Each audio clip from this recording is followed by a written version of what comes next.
Not everybody will love you for how you look. Not everybody will love you for who you are. Some people will, some people won't. What we can do is invest less energy in people who don't love us for who we are and who don't love us for how we look and who don't love us for everything about us, but invest more of our energy into people that do love us. If you try and please everybody, not only are you going to fail because you'll never make everybody happy, you may unfortunately risk never pleasing yourself.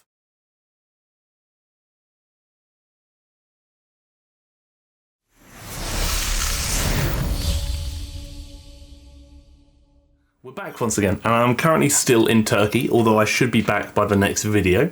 And we're going to discuss something which kind of stems from the video I recently did on the creator called Coffee, who was obviously promoting like hip dip and like long leg appearance workouts and like pear-shaped workouts, things along those lines. And that kind of obviously led to the conversation surrounding unrealistic beauty standards and also false promises in the realm of workouts. And that has ultimately led us to this video, in which we're looking at an individual called Home Fitness Challenge, who creates some, what I would say, questionable workouts. So for example, this one, we've got a 5-minute nose exercise to slimmer and more beautiful in 1 week, top exercises for nose at home, and then we've also got exercises to have charming dimples, how to create natural dimple home fitness challenge. I think from the titles alone, we can already see there's a lot of problematic things occurring here. And this again very much aligns with what I spoke about surrounding unrealistic expectations and maybe cultural expectations or cultural beauty standards that I feel like needed to be addressed in that video I did on coffee. This is almost like a next step to that, because now not only have we gone from promoting unrealistic expectations regarding body shapes,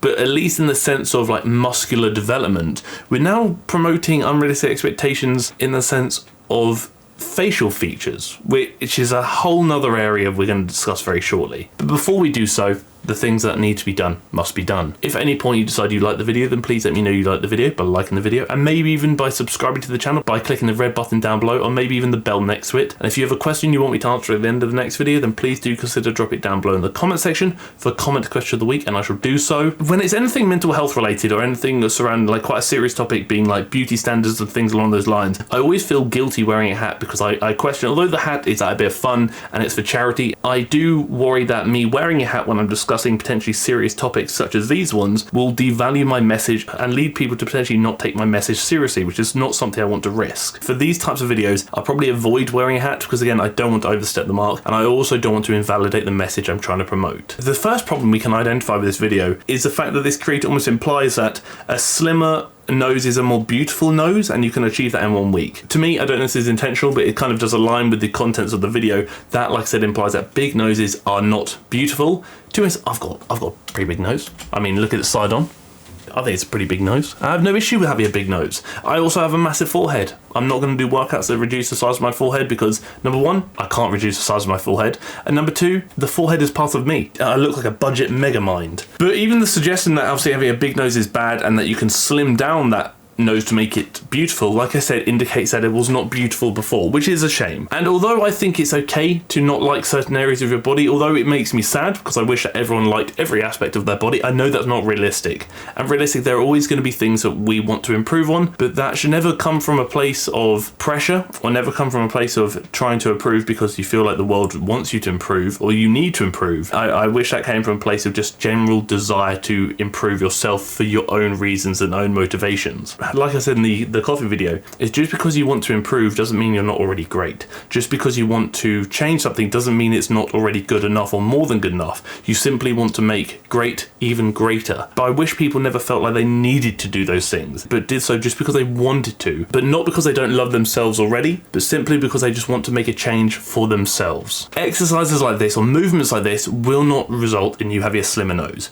Personally, if I did this movement, all I would get from this is probably quite a red and sore face. Doing movements like this will not slim your nose. Doing any movement in the world will not slim your nose. Because if you could change the shape of your nose simply by doing movements like this, then plastic surgery nose jobs wouldn't need to be in business. They wouldn't need to be a consideration for a lot of people. Do I think you should ever get a nose job or plastic surgery if you hate your nose? At the end of the day, not my body, not my choice. If that's something you genuinely feel would benefit your life and would enhance the quality of your life and make you feel better, then I fully align with it. Again, it's all about doing what's best for you. And I don't have an opinion on whether I think you should or shouldn't do something for your body, because again, it's not my body, it's yours. As I would also not expect you to have an opinion on what I do to my body. But what really does get to me and really does sadden saddened me is the fact that, like I said, so many young women are going to be getting home from school, perhaps going to their bedrooms, going on YouTube for whatever reason, coming across workouts like this, and then essentially seeing something that's targeting their insecurity, latching onto it, and then performing it in the hope that it's going to change what they want to change about themselves, when the reality is no, it's not. I scroll through the comment section and see things like this. These exercises work and make my nose really pretty.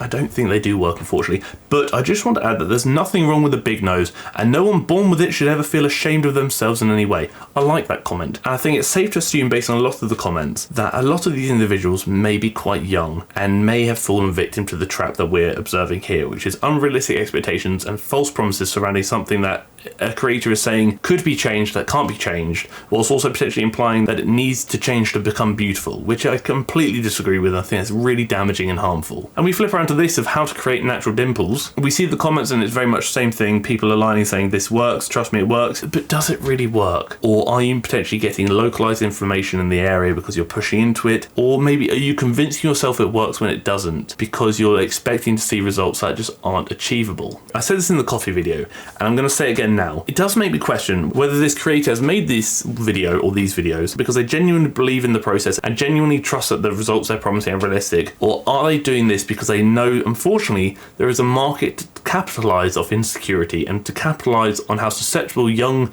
individuals might be to changing insecurities they may have to make them feel better. I'm not trying to sound negative, I'm not trying to sound nasty, that's never my intention. I'm always going to give people the benefit of the doubt, but the first thing that came to my mind is, does this creator know what they're doing? And does this creator know what damage they're doing? Because again, like I said, they are capitalizing off insecurity and they're getting a lot of views for it. This video alone has 481,000 views. The last one had over 6 million views. So clearly people are searching for this and clearly people are doing these movements. And I can't help but think that this comes back to the Asian beauty standards I spoke about previously when looking at cultural differences and expectations. They're essentially creating videos that align with the Asian beauty standards and expectations. So when younger individuals don't meet those beauty standards naturally, due to genetics or whatever it may be, they will then latch onto these videos to do what they can in an attempt to meet the beauty standards that they're hoping to meet, which again is a cycle of mental health hindrance, because it strongly implies that how you look is wrong. It also strongly implies that how you look needs to change, and also implies that how you look is not good enough, which I believe is not the case. But at some point you do have to consider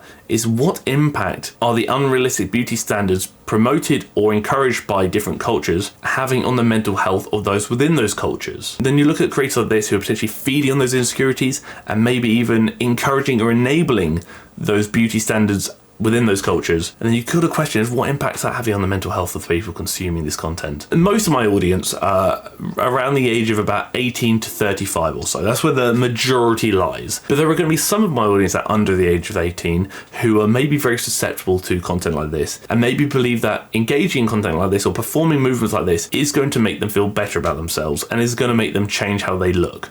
But I can assure you that's not the case. There are aspects of my body I hate, and there are aspects of my body I will probably never love, but I can always try. But that doesn't necessarily mean I'm going to change them or try and change things, because I also understand that some things cannot be changed. Instead of investing my energy into hating those aspects that I can't change, what I can do is invest my energy into changing the aspects that can change and the aspects I want to change. Not everybody online is trying to do good things, and I'm never going to say that this individual is trying to do harm, because I hopefully don't believe that is the case. Like I said, I always give people the benefit of the doubt, but some people online are trying to do bad things because money might be more of a priority to them than the mental health of those consuming their content. Because we live in a world where mental health really is a problem. I mean, a serious problem. There have been people in my life who I have lost to mental health. There are people in my life that I fear I may lose to mental health, and there are people in my life that are doing some things to their body, some scary things in a lot of cases, because they hate certain aspects of who they are. And it really saddens me to see, because I see these people I care about taking these risks and doing these things when I know externally that there's no reward in what they're doing and they are going to get no benefit to what they're doing, because they're so blinded by the illusion of false promises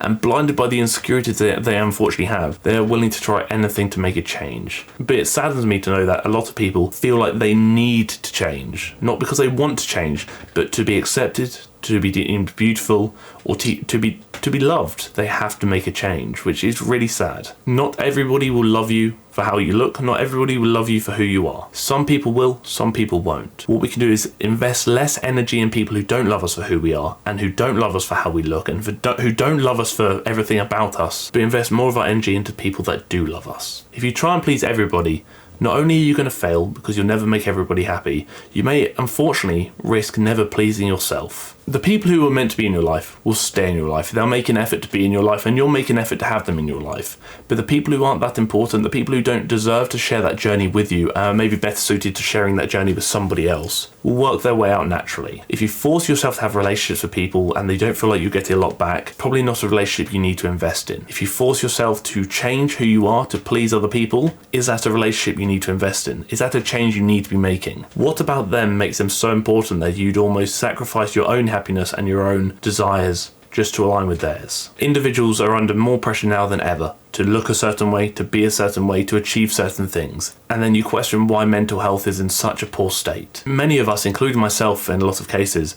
spend so much time trying to achieve what we feel we need to achieve and spend so much time trying to achieve what we feel people want us to achieve. We often neglect to ask ourselves, what do we really want and how can we achieve it? Whatever the answer may be, I'm asking you and I'm requesting, please don't invest into these videos who are promising things that sound too good to be true, which probably means they are too good to be true, and are also promising things that aren't realistic, nor are they achievable or sustainable. Beauty looks different on everybody, and beauty is within everybody in a different way. Two people's beautiful may not be the same beautiful, but they're both beautiful nonetheless. Please try not to fall victim to the people who are trying to tell you otherwise, and the people who might be trying to capitalize on telling you otherwise. No comment question of the week this video because, like I said, I am in Turkey, so I haven't had any prepared because I haven't been able to record the more recent comment questions of the week because I'm on holiday. But comment question of the week will likely return next Thursday. But until then, if you like the video, then please let me know you like the video by liking the video. Please do consider clicking the red button down below to subscribe to the channel and maybe even the bell next to it. And if you two have a question you want me to answer at the end of the next video, then please do consider drop it down below in the comment section for comment question of the week and I shall do so. Thank you for tolerating me. Thank you for tolerating my words and my opinions. And thank you for tolerating the video.